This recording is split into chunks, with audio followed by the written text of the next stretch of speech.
Welcome to Tapped In. My name is David Figueroa-Martinez of DFM Coaching, and this is going to be a bonus episode as a review of the Practitioner's Journal. I got my hands on this, I want to say 3-4 weeks ago, maybe less actually, maybe 3 weeks. And I had come across this a couple years back. A friend or a student had got one, and I quickly looked through it. I didn't spend a whole lot of time on it, but I knew it was of quality. I have a bad habit of not following through in doing journal entries.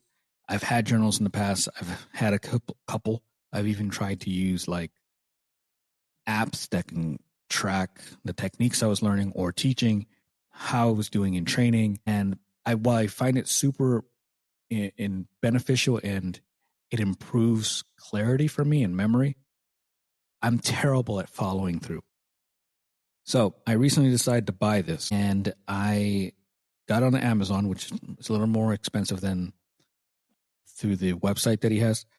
But I decided to get it as a genuine goal for my jiu-jitsu, that I was going to write down as much as I needed to for two things. One, I wanted to review what I was working on, the goals I had, what I was trying to strive for. And then two, equally as important, maybe a little higher, I wanted to keep track of what I was teaching.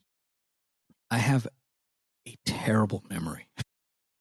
Some of you are going to be surprised. I have a shitty memory. I don't remember what I taught 2 or 3 weeks ago. It's terrible. So my hope was that I can start journaling and I would keep track of everything that I had been teaching at the various places that I teach. And then I can look back and be like, okay, so I haven't covered escapes in a while, or I just did arm bars 3 weeks ago. I shouldn't do them again at this location, but I didn't do them at that location. So that's really what I was trying to get at here. Most of my mat time is instruction, so that's often what I am focused on. So when I got this, I ripped open the package and I was super excited to get it. And my first impressions were it feels of quality. The cover, it's a hardcover. The cover itself feels of quality. It doesn't feel flimsy. It doesn't feel like it was rushed. There's absolutely nothing about this that feels rushed, to be honest with you. Everything about everything in here seems and feels like it had been thoroughly thought out. From the inside cover art to the contents, he has quotes in here. He has a page that describes how to use the journal, pillars of like consistency, accountability, reflection. He has a section in here of 6 discovery questions to like know where you are, what your goals are. And then he starts going into the actual training logs. Each training log has roughly 2 pages. Yeah, 2 pages. And you can write down the instructor that taught, style, gi, no gi, training type, did you drill, did you roll, coached. And then he even has a line in there that you can write whatever you want to write in there. Maybe situational sparring, games, I don't know. Daily objective, monthly focus. He has a little strip for health levels, energy, motivation, and then there's like a little battery, 20%, 40%, 60, 80, and 100. And then he has hours of sleep, diet rating, physical condition, and I've been marking those off, especially my sleep, because I sleep like garbage. And then he has the technique notes. And on the follow-up page, training analysis. And he has a couple of questions in here like, did I accomplish my daily objective? Did I give my undivided attention and focus on a technique development? Did I push myself outside of my comfort zone by trying new techniques? Was my physical fitness a limiting factor? And then to the right, rolling intensity.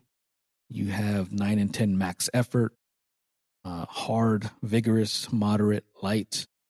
You can put in drilling mastery, how many reps of a technique you did, how many rounds of rolling you did, how long were the rounds, external factors, key takeaways, additional notes or sketches, and then an overall rating that you can give. So I've been filling this out for every time I step into the gym. I've been writing when I've coached or instructed and when I've actually been able to train. Sometimes when I teach a class, I can hop in at the end and get some sparring in. Often I can't. I've been using my open mats as logs in here and having like specific goals for each open mat and writing that down. Did I attain a goal? What did I work on? What failed? What didn't go as planned? What went well? All of that. And then he has a point, find it. There's a section in here where he has reflections that come out every so often, which I really liked as well. This is really thought out. Like reflections, there's a part for like what belt, how many stripes, upcoming events, what the date is, journaling discipline level, average training frequency per week, objectives complete, not consistent to very consistent. Then there's a couple of questions, key takeaways.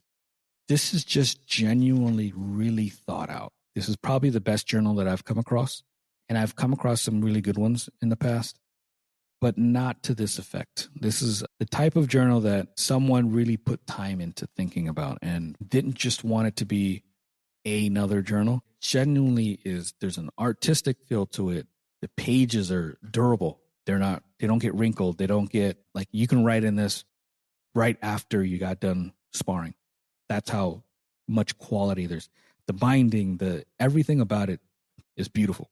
I genuinely love it. They even have a section in the back for milestones. They have training partners if you want to keep track of who you're training with. You can write their names, matchup ratings, the belt that they are, any key notes. Like everything about this is well thought out. They have academies on here, competitions that you may have had. And in that, you can write the date, the competition name, location, what kind of matches did you have? Did you win? Did you lose? How you place the competitors that were in that match or how many there were. Just genuinely a great product. And I highly recommend it. It's not necessarily the cheapest.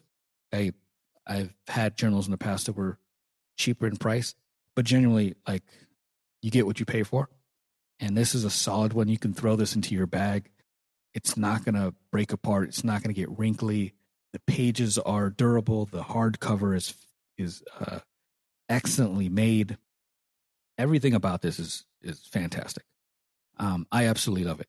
The one critique or the one addition that I would love is a pen holder. If they had that on this, it'd be perfect. Everything else is fantastic though. If you're trying to journal, I think it's an excellent habit. I think that it's something that more people need to do, especially when you are going to seminars and workshops. It is really easy to go to a seminar that's an hour and a half, 3 hours in some cases, and literally forget 95% of everything that was taught to you. It's a bit of a waste of time or money, I should say. Always love when I see someone come out to one of my workshops and they have a journal or they're recording the technique.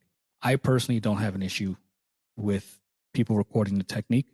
I think that it's going to help them. I think they're going to remember. They're going to get more out of the workshop. But some places don't let you film. So take pen and paper, take a journal, take this one specifically, and just jot down quick notes. Sometimes it's helpful to just grab pen and paper and write down really quick notes as you're doing it, and then write them a little bit more clear when you have time in the journal so that you don't miss steps, but you're also not missing the instruction that's happening live in front of you. And when you look back, you can actually read everything carefully and legibly. I have terrible penmanship, by the way. Again, I highly recommend this journal. I think that it's going to help students who struggle with remembering technique and the details of techniques. So if you're out looking for one, get this one. It's on their website, the Practitioner's Journal, and it's also available on Amazon. It's slightly cheaper on the website, but I think you pay for shipping. I could be wrong. Anyways, if you have any questions on how I'm using this that maybe I didn't cover, or if you have other questions about the journal before you purchase and you want to run them by me, please do. DFM. Until next time, thank you so much.